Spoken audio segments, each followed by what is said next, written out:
Today's talk is titled On This Day, to be delivered by Jan Musarra.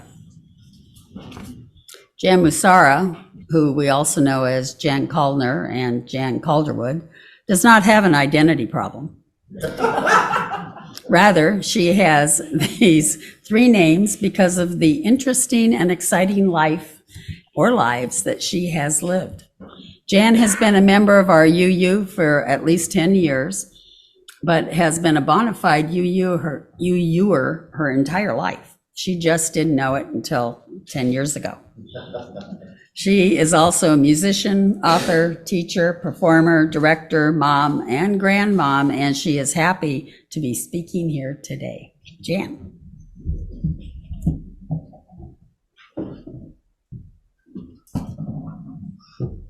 Thank you, Dolores. I have a touch of bronchitis, but I think I can speak through it. Every day of every year since time began, something memorable, noteworthy, and historical has happened. Banish the thought that both the troubles and joys in the world are of our own invention. Sturm und Drang, with occasional, mostly brief periods of stability, is the inevitable status quo. Today is March 31st, 2024. It is designated International Transgender Day of Visibility and Crayola Crayon Day. This year, it is also the day Christians around the world celebrate Easter. Fun fact, since this day in 1720, Easter has been celebrated on March 31st 11 times. The future March 31st Easters are in 2086 and 2097. I can't wait for those. I was intrigued to research historically all the things that have happened at this date, but I was just as intrigued, I think, to read about Crayola crayons. I attribute this partly to the extraordinary amount of time I've been spending with my grandchildren and how much they like to do art projects. We have crayons, pencils, paint sticks, markers, coloring pages, and everything under the sun.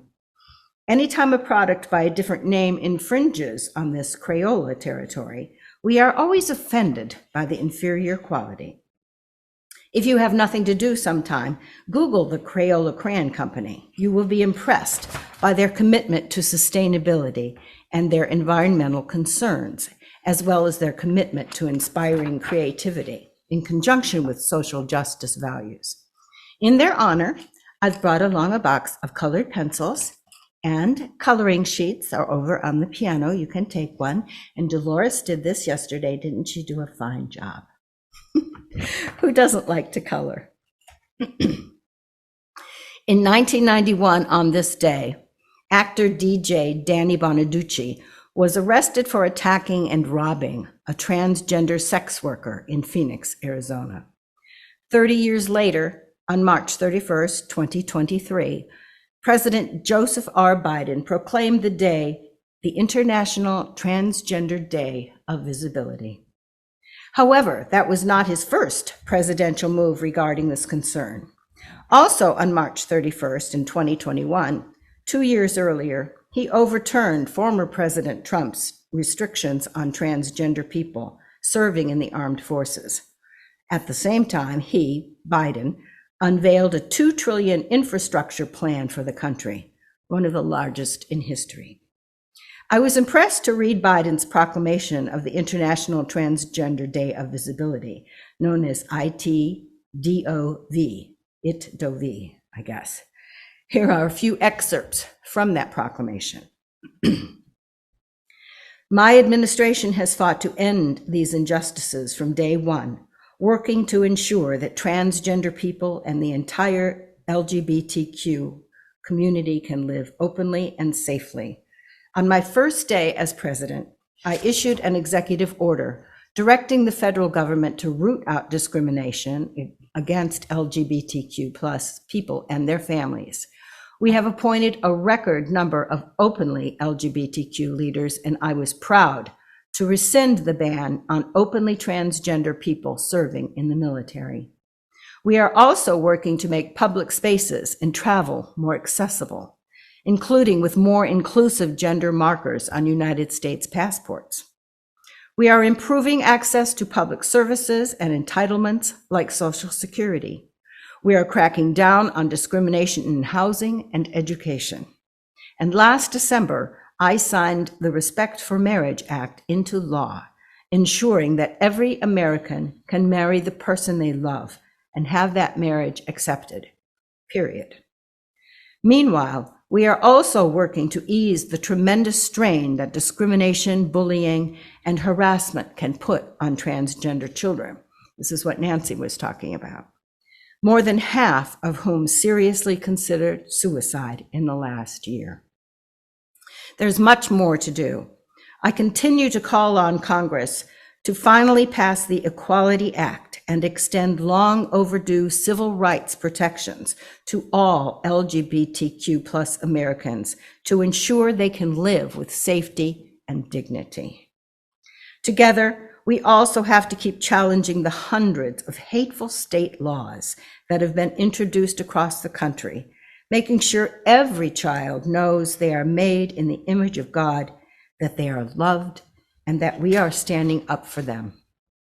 America is founded on the idea that all people are created equal and deserve to be treated equally throughout their lives.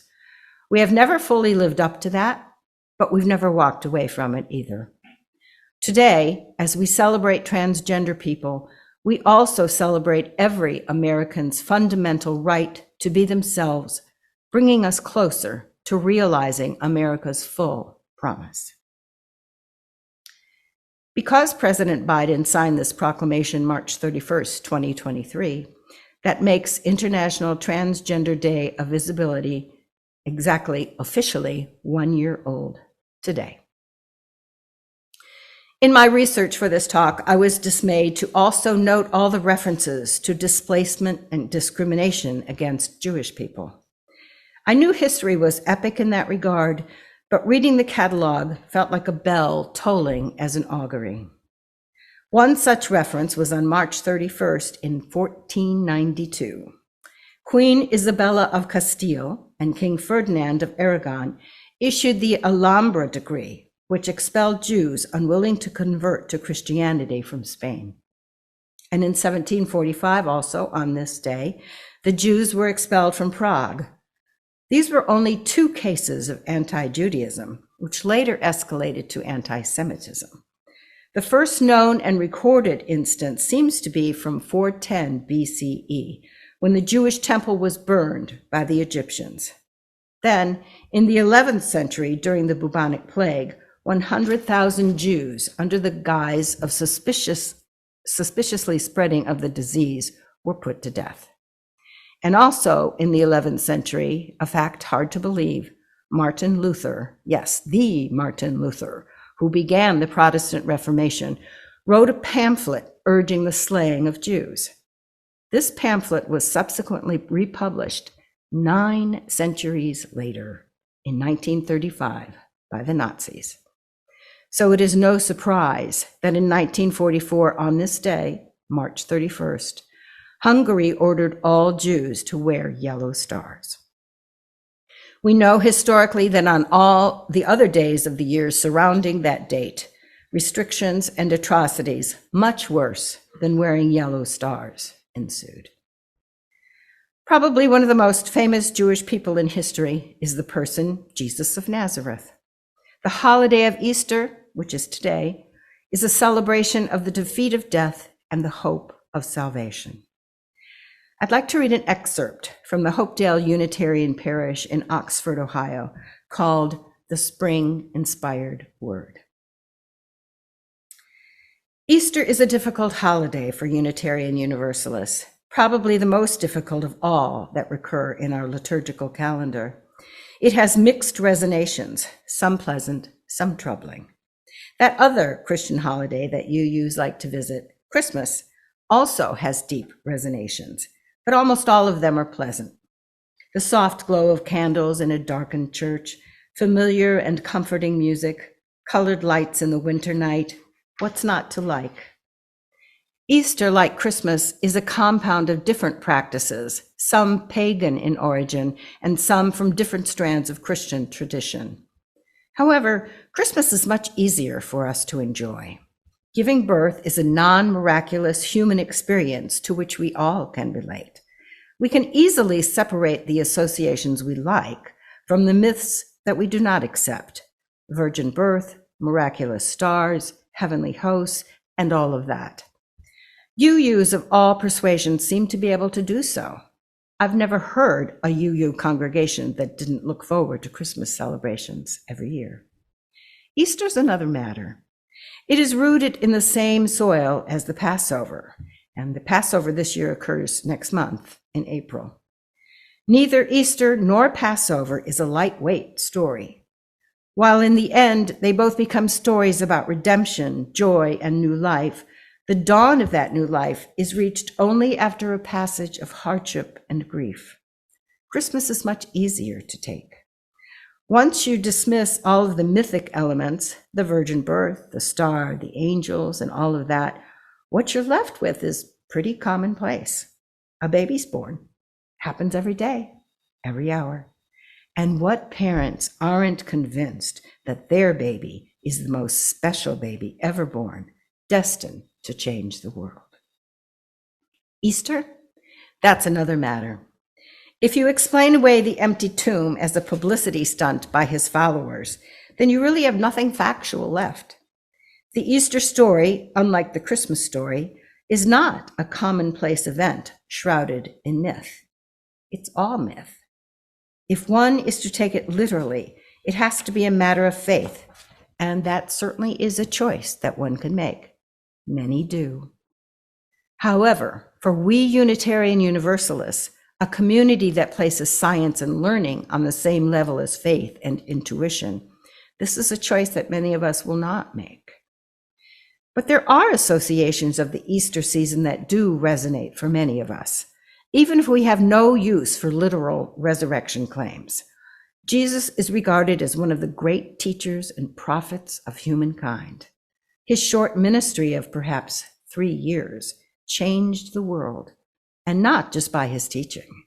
Jesus lived out a witness to the God of love, a powerful love that was not restricted to one special group, but extended to all people, and not just to men, but to women and children who were practically non-persons in his world.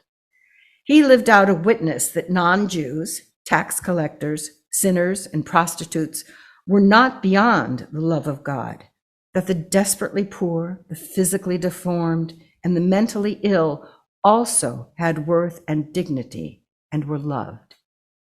His followers came to believe that he lived out a witness to this transcendent spirit of love, so powerful and all-encompassing that it survived even death.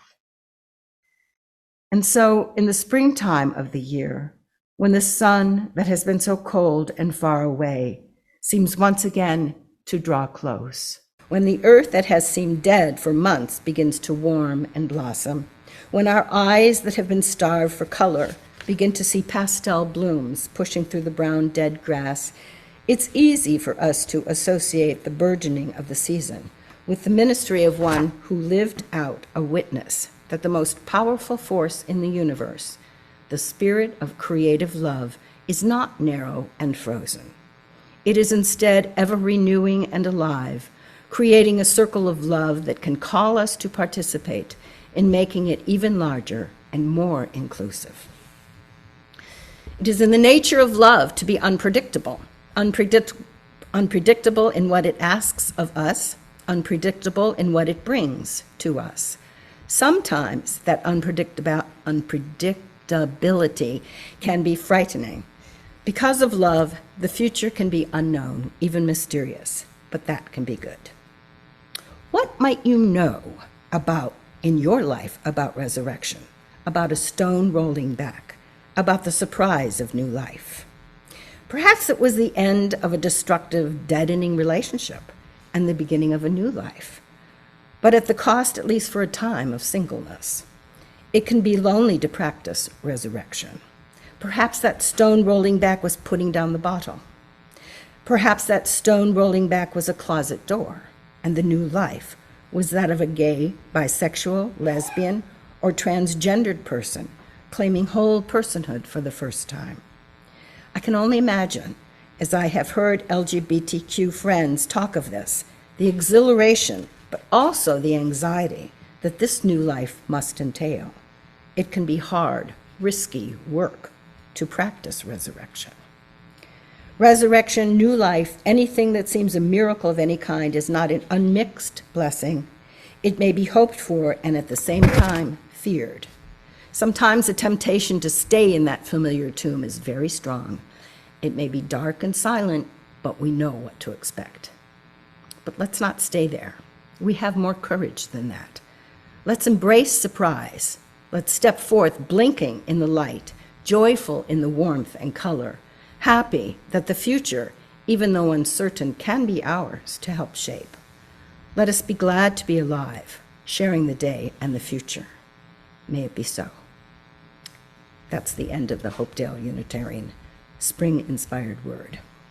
And I say, so this Jewish man who was put to death is represented by this holiday, celebrated by many. We garner so many lessons from him and his life, even if we don't believe what Easter signifies. Here was a man who loved all people, transgender, homosexual, crippled. He suffered both fools and wise men equally. Imagine he would be happy to know today celebrates transgender visibility, yet another group that has been historically shunned. There are other memorable events from this date that have nothing to do with what I've been discussing. For instance, in 1966, 200,000 anti-war demonstrators marched to New York City to protest the Vietnam War. In 1968, President Lyndon Baines Johnson authorized a troop surge to bring the total number of U.S. soldiers to its peak of 549,500 in that same war. March 31st, 1970, the Explorer spacecraft re-enters Earth's atmosphere after 12 years in orbit. And in 1985, the 15th Easter Seal Telethon raised $27,400,000.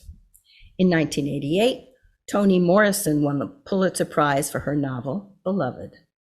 In 1989, Donald Trump purchased Eastern's Northeast Shuttle. On this day in 1974, I brought home a new baby boy, the second of three. He turned 50 3 days ago. A small event in the larger scope of things, but huge to me. Every minute of every day, our world becomes a more populated place, with 250 newborn babies born every 60 seconds. And according to health scientists, your heart will beat 60 to 100 times in the next 60 seconds. Your eyes will blink 15 to 20 times, count them. People will consume over 5.2 million kilograms of food around the world, we would hope. 189,600 tons of water goes over Niagara Falls. The Earth will experience 360 lightning strikes. The rainforest will lose 2,000 trees. And that's every 60 seconds, and there are 1,440 minutes in a day. It's dizzying to consider all the minuscule and monolithic occurrences that happen in the span of a 24-hour day. Multiply that by the population of the world and by the length of man's existence on this planet. The human mind, well, at least my mind, cannot possibly grasp this concept. Perhaps we could think each day about the people we cherish, about the 1 or 2 tasks we hope to accomplish on any given day, while still not forgetting about people in another part of the world, perhaps, not able to experience anything except trying to stay alive for one more day. Let's not be overwhelmed by the enormity of the Sturm und Drang of any given moment, and counter it with the effort to reduce chaos to bite-sized tidbits. We can't rule the world. So far, it seems no one can. We can, however, plug away at these bite-sized tidbits and make a difference.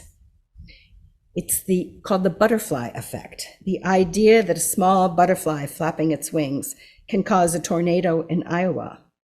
It's that metaphor that's used to demonstrate little insignificant events that can lead to significant results over time.